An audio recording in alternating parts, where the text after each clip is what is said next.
में नहीं होता, संयुक्त अवस्था में होता है। ठीक है, तो हमने क्या लेंगे यहाँ पर बॉक्साइट। तो सबसे पहले हम क्या काम करेंगे, जब बॉक्साइट का डिस्कशन करते हैं, ठीक है, इससे एल्यूमीनियम का डिस्कशन करते हैं बॉक्साइट से, तो सबसे पहले क्या करेंगे, अयस्क को पीसने का काम किया जाता है। पहला जो पॉइंट होता है हमारा होता है अयस्क को पीसना।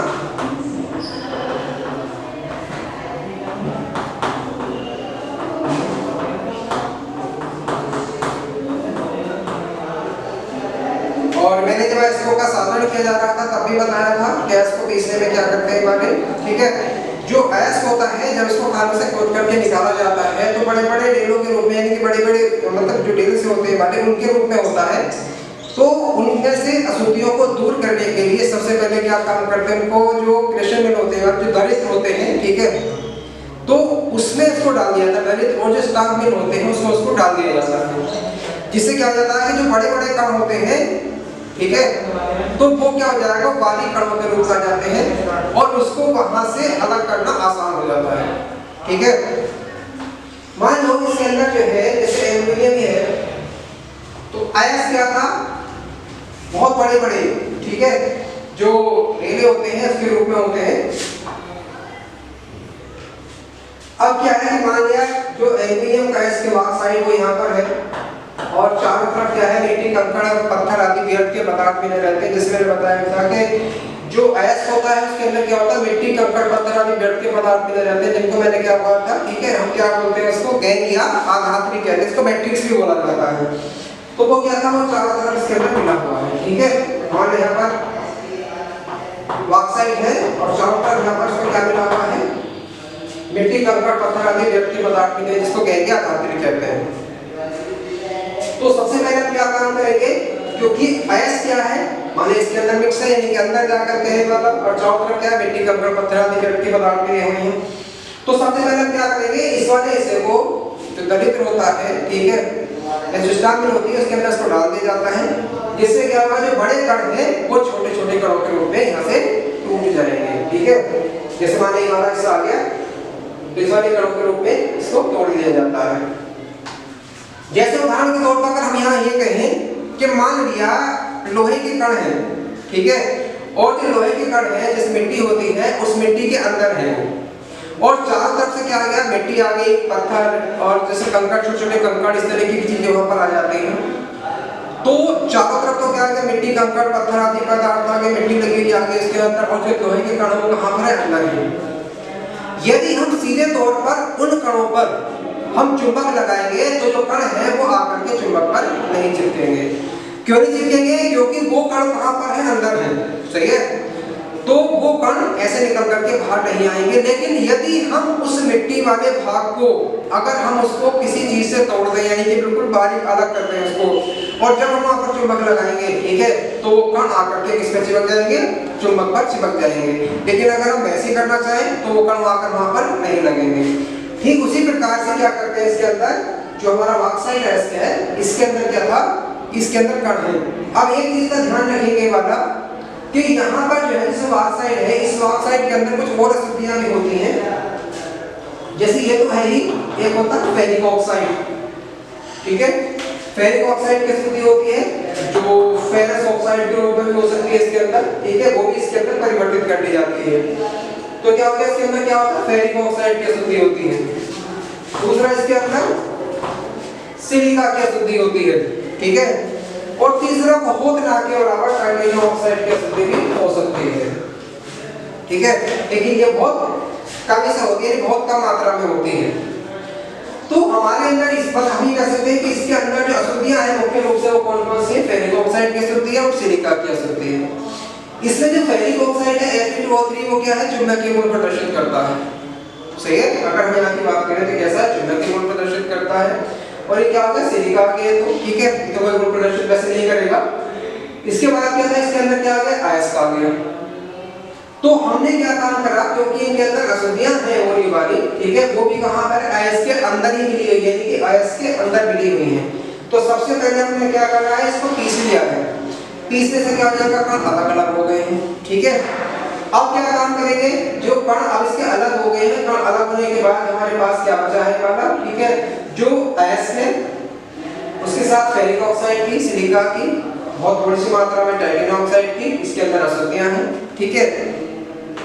तो अब दूसरे नंबर पर क्या करेंगे, जब हम उसको पीस लिया है, पीसने के बाद हम क्या करेंगे, आयस का सांद्रण, ठीक है, यहाँ पर लिख देंगे हम आयस का सांद्रण।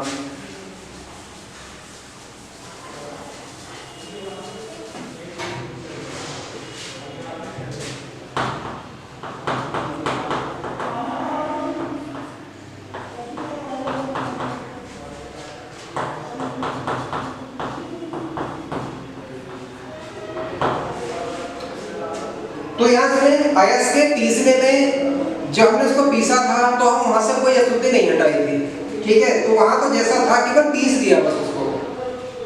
अब सांद्रण में क्या करेंगे, उस आयस में से, ठीक है, जो मिट्टी कंकड़ पत्थर आदि व्यर्थ के पदार्थ में रहते हैं, जो अशुद्धियों के रूप में रहते हैं, अब उनको हटाया जाएगा और उनको हटाने के बाद क्या करेंगे, यहाँ पर आयस की सांद्रता को बढ़ाया जाएगा, ठीक है।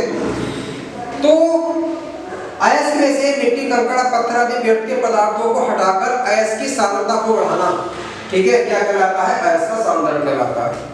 यानी इसके अंदर क्या होगा, आयस की मात्रा को बढ़ा लिया जाएगा, ठीक है। जैसे मैंने उदाहरण के तौर पर अभी बताया था कि मान लीजिए मिट्टी के अंदर क्या थे कि वहां पर लोहे के कण थे हो, लेकिन कण कहां पर थे, मिट्टी के अंदर थे, ठीक है। तो अब डायरेक्ट अगर हम उसको चुंबक के द्वारा निकालना चाहे तो नहीं निकाल सकते क्योंकि वो उसके अंदर है। अगर हम इसको बारीक करके पीसने के बाद चुंबक को लगाएं तो वो कण कहां पर आ जाएंगे, चुंबक के ऊपर आ जाएंगे, ठीक है, और बाकी जो हिस्सा है हमारा वो अलग मिल जाएगा। तो ठीक इसी प्रकार से जब बॉक्साइट का यहाँ पर सांद्रण किया जाता है तो बॉक्साइट के अंदर मैंने बताया फेरिक ऑक्साइड की अशुद्धि होती है, सिलिका की अशुद्धि होती है, थोड़ी सी मात्रा में टाइटेनियम ऑक्साइड की अशुद्धि होती है। तो यहाँ पर क्या था, क्योंकि इसके अंदर लौह चुंबकीय है, यानी कि ऐसा भी है इसके अंदर पदार्थ ऐसे भी हैं जो चुंबक की तरफ को आकर्षित होंगे। तो इस प्रकार से जब चुंबक की तरफ को कोई कैसे मान लो अशुद्धि कह लो, अशुद्धि हो या फिर आयस, इन दोनों में से जब किसी एक की प्रकृति कैसी हो, चुंबकीय होती है, तब हम वहां पर प्रयोग करते हैं चुंबकीय पृथक्करण विधि का। जैसे मैंने बताया था कि हमने जो सांद्रण की कई विधियां ली थी, ठीक है, एक था ध्रुवीय पृथक्करण विधि ली थी, दूसरा लिया था हमने फ्रेंकलर विधि ली थी, तीसरा जो था वो हमने लिया था चुंबकीय पृथक्करण विधि, और चौथी ली थी इसकी एक रासायनिक विधि ली थी, इसका क्या नाम था, ब्लीचिंग। तो यहाँ पर जो हमने तीसरी विधि ली थी, ठीक है, वो कौन सी थी, चुंबकीय पृथक्करण विधि। तो इसको शुद्ध करने के लिए हम किसका प्रयोग करेंगे, सांद्रण को बढ़ाने के लिए, इसका सांद्रण करने के लिए किसका प्रयोग करते हैं, चुंबकीय पृथक्करण विधि का।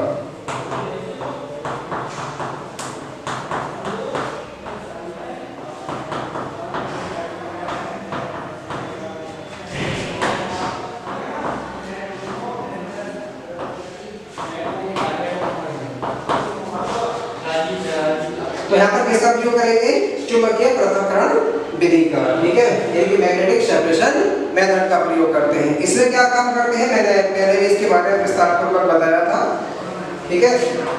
इसमें क्या होता है, दो रोलर होते हैं, इन रोलरों पर क्या होता है, रबड़ की बैंड जुड़ी रहती है, ठीक है, यानी कि दो तरफ इसके अंदर रोलर होते हैं और रोलर पर क्या होता है, यहाँ पर रबड़ की बैंड जुड़ी रहती है।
हाँ।